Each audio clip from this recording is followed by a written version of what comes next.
भारत के लिए विदेश से गुड न्यूज आई है। Global rating agency Moody's investor service ने इंडिया की सॉवरेन क्रेडिट रेटिंग पर बड़ा ऐलान किया। एक तरफ जहां चीन और अमेरिका जैसे देशों की अर्थव्यवस्था पर संकट मंडरा रहा, तो वहीं मूडीज का कहना है कि भारतीय अर्थव्यवस्था की रफ्तार यूं ही बनी रहेगी। दरअसल मूडीज ने भारत की रेटिंग Baa3 पर बरकरार रखी है और देश का आउटलुक स्टेबल यानी स्थिर है।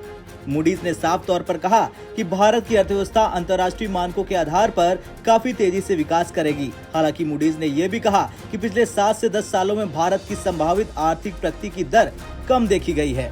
इसके अलावा मूडीज ने भारत सरकार की लंबी अवधि की घरेलू और विदेशी करेंसी की रेटिंग और घरेलू करेंसी में सीनियर अनसिक्योर्ड रेटिंग को Baa3 पर बनाए रखा है। साथ ही मूडीज ने भारत की दूसरी short term local currency rating को भी P3 पर बरकरार रखा है। वहीं मूडीज ने कहा कि हाई जीडीपी ग्रोथ से आय के स्तर को धीरे धीरे बढ़ाने में मदद मिलेगी, अर्थव्यवस्था को झटके से कम संभलने में सक्षम बनाएगी। बदले में यह धीरे धीरे फिस्कल कंसोलिडेशन और सरकारी कर्ज में स्टेबिलिटी लाएगी, हालांकि वो हाई लेवल पर ही रहेंगे।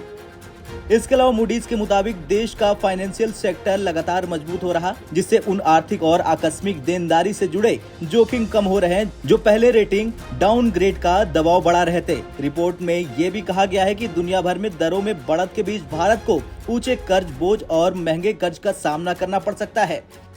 भारत के संदर्भ में मूडीज के एनालिसिस की बात करें तो ये खबर भारत के लिए कुछ हद तक पॉजिटिव और मिलीजुली कही जा सकती है, क्योंकि इससे पहले भी मूडीज ने भारत को स्टेबल आउटलुक के साथ Baa3 रेटिंग दी हुई है, जो निवेश का सबसे बड़ा निचला ग्रेड है। इस बार भी मूडीज ने भारत के लिए क्रेडिट रेटिंग में बदलाव न करते हुए इसे सबसे तेजी से बढ़ती इकोनॉमी बताया। दरअसल किसी भी देश की रेटिंग पर उस देश में आने वाले विदेशी निवेश निर्भर करता है। विदेशी निवेशक उसी को देखकर निवेश बढ़ाते हैं। साथ ही विदेश के लिए जाने वाले कर्ज की ब्याज दरें उस पर निर्भर करती है। इससे पहले मई 2023 में भारतीय अर्थव्यवस्था के लिए गुड न्यूज दे चुका है।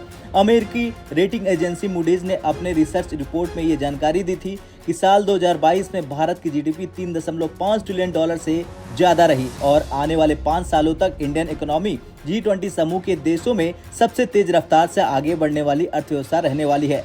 खैर, कुल मिलाकर देखें तो फिलहाल अर्थव्यवस्था को लेकर जैसे हालात दुनिया भर में है, उस हिसाब से मूडीज की ये खबर भारत के लिए राहत देने वाली है। आने वाले दिनों में इसका असर शेयर मार्केट और दूसरी आर्थिक पहलुओं पर देखने को मिल सकता है, जिसमें ज्यादातर पॉजिटिव रहने की संभावना है।